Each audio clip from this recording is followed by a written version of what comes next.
In this week's video, I'll be sharing with you my process, some flip-throughs, and finished artwork. This is a flip-through of my lilac paintings. They're loose, kind of expressive paintings. I've been working with my watercolors, Inktense, and colored pencils on these.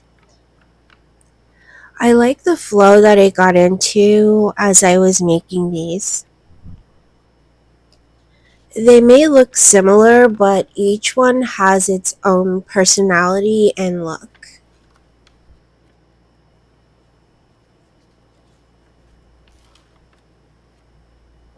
Some of them are a little more expressive and loose, like this one here and the monochromatic designs that I made.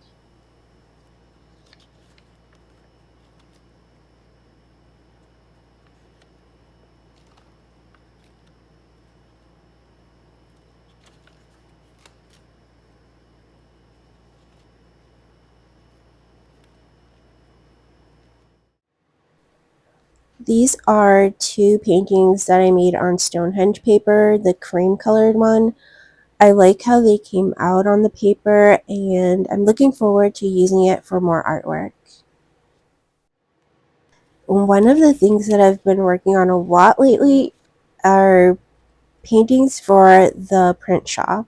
I've been sharing them here because I'm really excited that I finally had kind of a somewhat of a breakthrough to what I should be using my print shop for and how to make artwork for it. I've had it for several years and I was really stuck at how I should use it and what I should share on there. I'm excited that I had this shift and I'm becoming more consistent with what I'm sharing and the images I'm adding to the shop. And I'm grateful to everyone who supports me over there, and I hope they're excited with all the new things that I've been adding. I'm enjoying this year of painting, and it's giving me a lot of clarity and direction. With that said, let's get into this painting process so I can show you how I make these paintings. Most of the paintings that I've been doing lately are watercolor on paper, and in the final layers I go in and add marks with colored pencil and Inktense pencil. This is still wet, but you can see some of the marks that I've got in there, and I like this process and how the paintings are turning out. This is how I normally start. I add a very faint color for the image, and then I go in and add more darker colors on top. I continue to build up the layers and marks. As you can see, it's not meant to be realistic. I'm just making more of an impression of the flowers, and then I go in with more expressive marks to create not necessarily a definite leaf shape, but the idea of or the impression of leaves and light in the background. I'm just showing that the first layer is finished, and I decided to let these dry and do some swatching of my drawing pencils and Inktense pencils.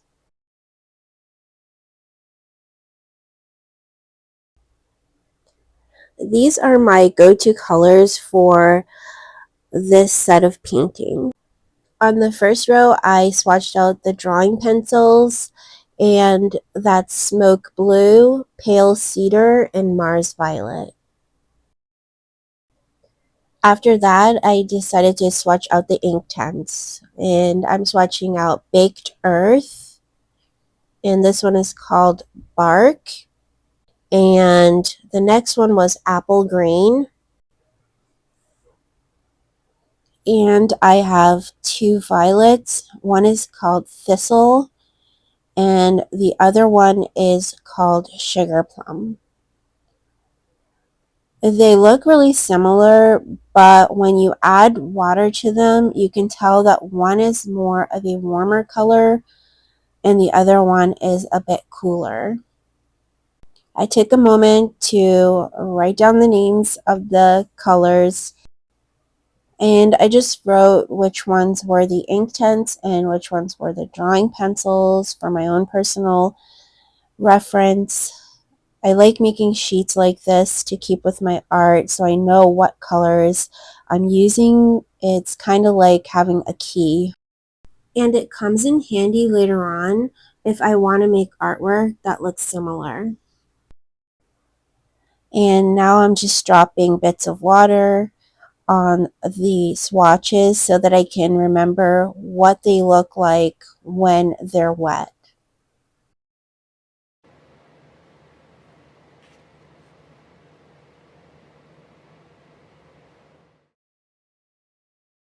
Here I'm going in on the final layers with the drawing pencils and Inktense pencils and adding splatters to give some atmosphere to the paintings.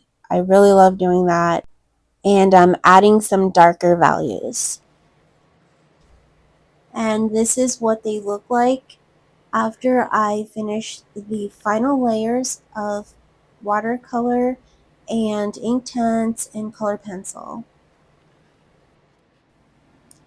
I enjoy sharing my process and my finished work. If you have any questions, just leave it in the comments below. If you like the video, make sure you give a like. Thanks so much for watching, and I'll see you next time.